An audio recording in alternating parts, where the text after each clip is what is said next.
Ya pemirsa, di tengah konflik Amerika Serikat dan Iran, Paus Leo menganugerahkan penghargaan diplomatik tertinggi kepada Duta Besar Iran untuk Vatikan.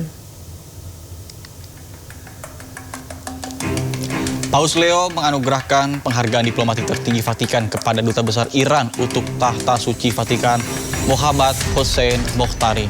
Salib Agung Ordo Pius merupakan penghargaan bergengsi dari Vatikan yang didirikan pada tahun 1847 oleh Paus Pius.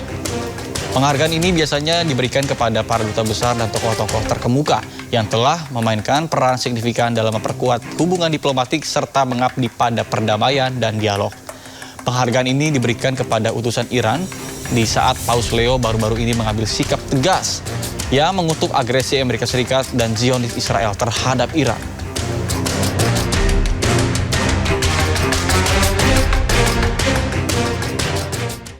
Ya pemirsa, berita selanjutnya ini di mana Menteri Pertahanan Amerika Serikat meminta kenaikan anggaran perang hingga 1,5 triliun dolar. Ya, tambahan itu diajukan dengan alasan Amerika memenangkan perang, namun memantik kecaman dari anggota Kongres.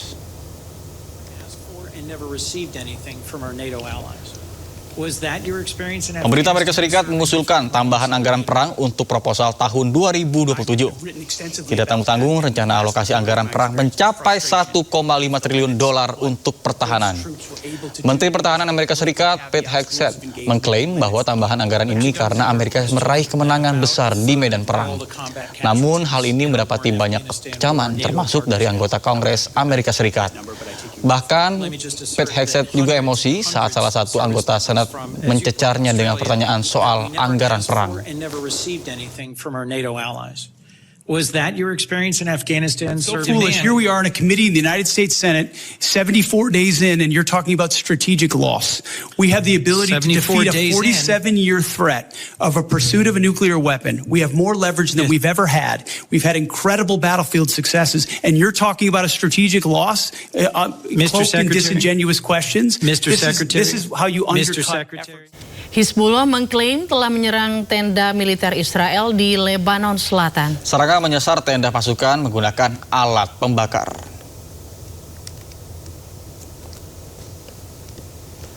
Rekaman drone Hizbullah menunjukkan serangan terhadap tenda militer Israel. Serangan dilancarkan di dekat persimpangan Raj, wilayah Deir Sarian. Perangat pembakar diarahkan Hizbullah ke posisi pasukan Israel. Hizbullah menyebut target merupakan titik penempatan tentara Israel di kawasan tersebut.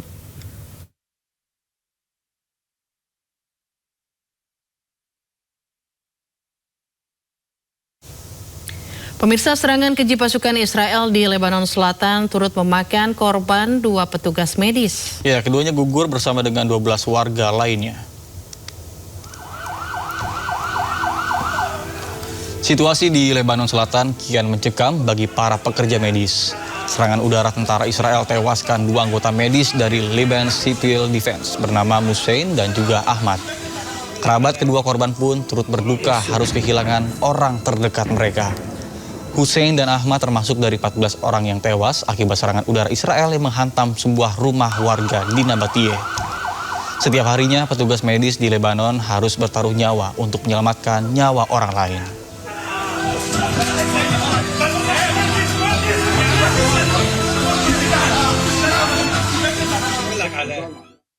Seorang pekerja Palestina, Zakaria Ali Katousa dari desa Der Kadis, tewas setelah ditembak pasukan pendudukan Israel. Zakaria Ali Katousa tewas ditembak saat mencoba melintasi tembok pembatas di kota Al-Ram, utara kota Yerusalem. Warga kemudian berupaya mengevakuasi jasad Zakaria. Peristiwa ini kembali menyoroti ketegangan yang juga risiko yang dihadapi oleh para warga Palestina di wilayah kependudukan.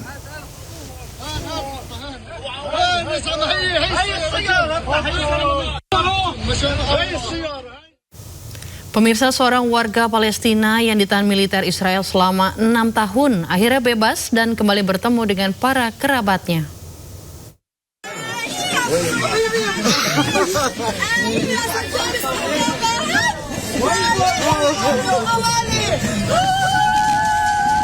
suasana haru mewarnai pertemuan seorang warga Palestina usai Mari dengan ibunya.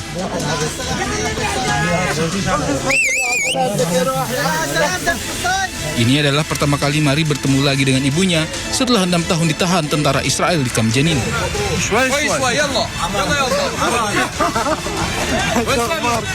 Sambil memegang dadanya yang sakit, Mari disambut para kerabatnya. Mari mengaku selama di penjara dirinya kerap mendapat kekerasan dari tentara Israel hingga membuatnya alami luka-luka.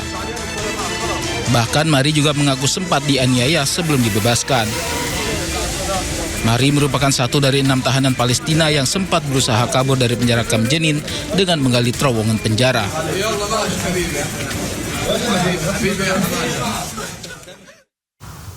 Di tengah kehancuran dan blokade yang terus membayangi Gaza, ratusan warga berkumpul dalam sebuah perayaan penuh haru dan harapan. Ya, sebanyak 50 pasangan melangsungkan pernikahan massal di kawasan Al-Mawas, menghadirkan secercah kebahagiaan di tengah konflik yang belum berakhir.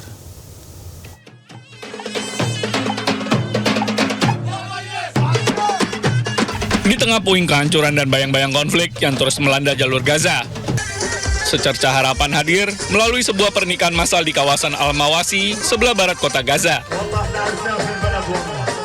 Sebanyak 50 pasang melangsungkan pernikahan dalam acara yang digelar Organisasi Bantuan Kemanusiaan Turki pada Senin waktu setempat. Panggung-panggung sederhana didirikan di antara tenda-tenda pengungsian. Sementara ratusan warga memadati area perayaan untuk menyaksikan prosesi para pengantin berjalan di tengah kerumunan. Anak-anak tampak mengibarkan bendera Palestina dan Turki, menambah suasana haru sekaligus penuh kegembiraan di tengah situasi yang sulit. تقوم هيئة الإغاثة الإنسانية التركية إيهاها بتنفيذ هذا الحفل الكبير وهو زواج 100 عريس وعروس. تم اختيار العرسان منذ الصغر، هؤلاء كانوا أطفال ترعرعوا ونشأوا في أحضان هذه الهيئة، تم كفالتهم ورعايتهم حتى كبروا، واليوم رغم الألم ورغم الحزن ورغم الحرب ورغم نزف الدماء إلا أننا سنفرح. وعنوان هذا المهرجان عنوان عريض وكبير، يد تمسح دمعة ويد تبني أسرة. بفضل الله سبحانه وتعالى سنفرح اليوم مع عرساننا، وهي رسالة تحدي وصمود وإصرار على هذه الأرض، أرض غزة التي ارتوت بالدماء، أننا سنفرح بإذن الله تعالى.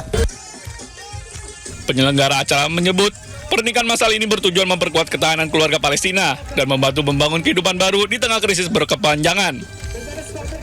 Acara tersebut menjadi simbol harapan dan keteguhan warga Gaza untuk tetap melanjutkan hidup di tengah blokade, kehancuran, dan konflik yang belum usai. Bandara Internasional Israel Ben Gurion dilaporkan berubah menjadi pusat operasi militer Amerika Serikat. Ya, aktivitas tersebut diprotes pejabat Israel karena mengganggu penerbangan sipil. Sejumlah pejabat Israel disebut kesal karena Bandara Ben Gurion yang selama ini dikenal sebagai pintu utama mobilitas global Israel berubah drastis menjadi pusat operasi militer Amerika Serikat. Terlihat sejumlah pesawat militer Amerika Serikat ditempatkan di bandara tersebut.